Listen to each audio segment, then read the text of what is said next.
In this video, I want to use the puzzle pieces from my previous challenge, the puzzle challenge, and demonstrate how I'm going to use these to create an expressive drawing. If you haven't done the puzzle challenge yet, I would suggest you do that first, or you can grab the reference from this description below here. But the puzzle challenge was an exercise of getting better at drawing and determining value, and this will be more of a playful version of that. I'm just grabbing these pieces and using them as a bit of a guideline. Now that I've spent all this time working with these shapes individually, I think it'll be a bit of a shortcut in terms of getting some proportions and some shade into this picture. I'm gonna start out with some graphite dust here so that it'll be easy to erase. I'm just going to lock in a little bit where I want the figure to be. I'm just using a paintbrush to spread this graphite dust around. You can see I'm just staying a little bit within the puzzle piece here because I want to be able to use these measurements that the piece offered me. Just keep bearing in mind where these separation lines go at this stage, so I can just get these proportions in a little bit better right from the start. But the goal of this exercise is really to start looking at value and interpret it and play around with it. I don't want to create a direct translation of my reference this time. I really want it to be something a lot more free, something that goes a lot more off script and becomes more of an interpretation of the reference. Coming in here with a little bit of the darker down around the shoulder. And as you can see, it's all super loose. The pursuit of expressive art for me feels a bit like hunting for some kind of a treasure. I'm not actually sure what I'm looking for, but I'm just trying to see if something interesting would happen from me just playing around with the density of the value of darks and lights here. Just trying to kind of tweak different things, turn it up and down until something happens that I like the look of. And I think the whole art form is very much recognizing when something arises on the page in front of you that is worth keeping hold of and it's worth stopping for. A little bit of erasing here to start to sculpt into the misty grey and get a little bit more of a defined edge and border of the figure, and trying to figure out where the features of the face go and get her mouth in. I'm looking a lot at that line coming across and just placing the mouth into this little piece of the puzzle, just as I did when I was really trying to draw the thing just as I actually saw it, but just trying to do it again, but just way looser and way less intense about where I place things, just giving her a little bit more of a ghostly feel. There's a bit of a challenge in this picture with her hair, because in a way it's so dense in the value that it can work against the lightness that I'm looking for a little bit. But at the same time, there was something I liked about it.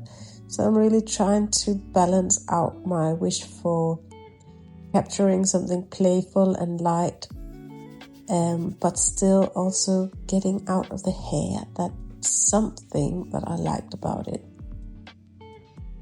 I think this is really the challenge when it comes to drawing expressively, because it's just getting those skills up to a level where you can really start playing around with value. And yeah, it's just to capture something that's more otherworldly, more enigmatic. And that was really the point of the whole exercise that I did last.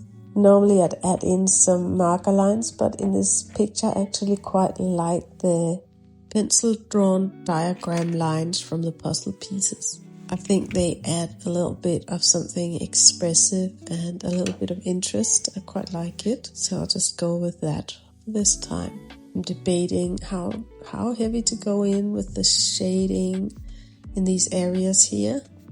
I'm tempted to go in a little heavy, but at the same time I'm really trying to balance up that need for something light and just capturing that slightly more ethereal feel. Trying to anyway, and I can't guarantee the outcome as usual, but I just think it's something that I think I'll just keep trying this dance forever. Even if it never really works out, I'll just keep looking for something, because that is just an intuition in me to be looking for something here in this expressive style of drawing. There's something about this that just really makes sense to me. I don't know if you know Sean Othen. In his drawings, he will sometimes use quite a strong outline here and there. So I'm just playing with the idea of maybe adding in those outlines into the picture.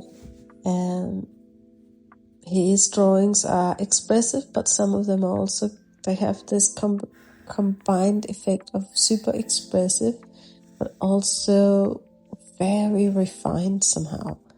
And there's just something about his drawings that is completely mesmerizing to me.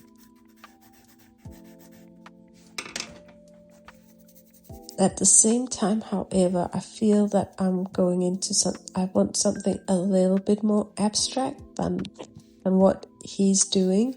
I mean, if I can, would be very pleased if I had made his drawings, don't get me wrong. But I feel that within me is probably something,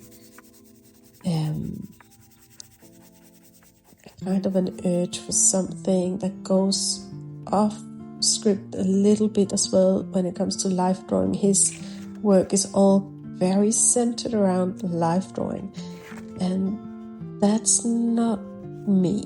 So I'm not sure yet exactly where we're going with this. But I'm just about to start on a new body of work, which I will call Unspoken. And this is all about human behavior and body language. And I find there's this fascination for drawing within me where, I don't know if you know that part of the drawing process where you get to a certain level of the drawing being finished or unfinished, and you start to be able to tweak some really, really fine expressions on this figure's face by just adding a little bit of shade. Suddenly this figure is smiling, or you give it a little tweak again, and then it's a completely different expression. And that for me is something that interests me a lot. It's a part of the process that I can get completely absorbed in. But there's something about this that I don't dislike. And I think that when it comes to doing this type of expressive drawing, it's really about knowing when to stop in order to keep that lightness and sense of the outline kind of vanishing at certain places, and her being quite unfinished. It's that kind of perfectly unfinished something I'm looking for. I think I'm quite happy with how it's going at this point. There's a lightness to it and a laid backness that I like.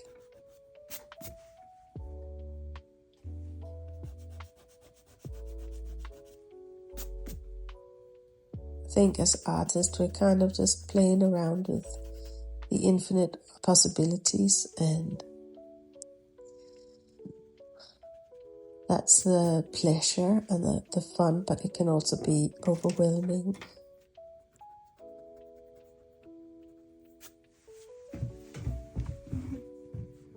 You can often want to be going back to a point in a drawing and make a different choice at that point. And I find that that's the dance for me, that you make decisions and they take you in a direction. And somehow all of these culmination of decisions that you are bringing together, that becomes your style, your specific touch. With expressive drawing, I think even if you try to copy what somebody else is doing, it's just always gonna end up becoming something that is yours at the end of the day. At least that's what I think. I mean, unless you kind of do a hyper-real copy of somebody else's expressive work, it will have to have some of your own marks, some of your own signature, and it'll become your own interpretation. I think that's why I don't mind if people try to copy my things, because I know that you're kind of going to end up with something that's yours at the end of the day, whatever you do, if you are working on drawing expressively. Something I break my brains quite a bit over is, what is the limit of copyright? What's happening with the copyright even these days with AI? Because I have noticed people doing AI art, and I can recognize their images from where they come from. When I come across Pinterest, suddenly I can see, oh, that AI artwork definitely came from this particular Pinterest image, and some AI engine has sort of changed it, but still not changed enough for it not to be recognizable. So I wonder what's your take on that. Do you think at some point an AI engine could get done for copyright? I'm just wondering, all these things are quite new still, but I think these questions are quite relevant, as I have been using AI engines to conjure up this reference, for example, and I'm just wondering about that. However, I feel relatively safe in that expressive art is always so interpretive, so loose, that it should kind of clear us all from any copyright issues. I saw a quite cool drawing, very briefly. It was actually a commercial for somebody else doing a drawing course. And I think I'm just going to flash it up here quickly because I'm commenting on that. I quite liked it. It's that outlining, again, same thing as I see with Sean Othen. And I just thought that was something I wanted to play around with if I got the chance. Trying a little bit in this drawing here. And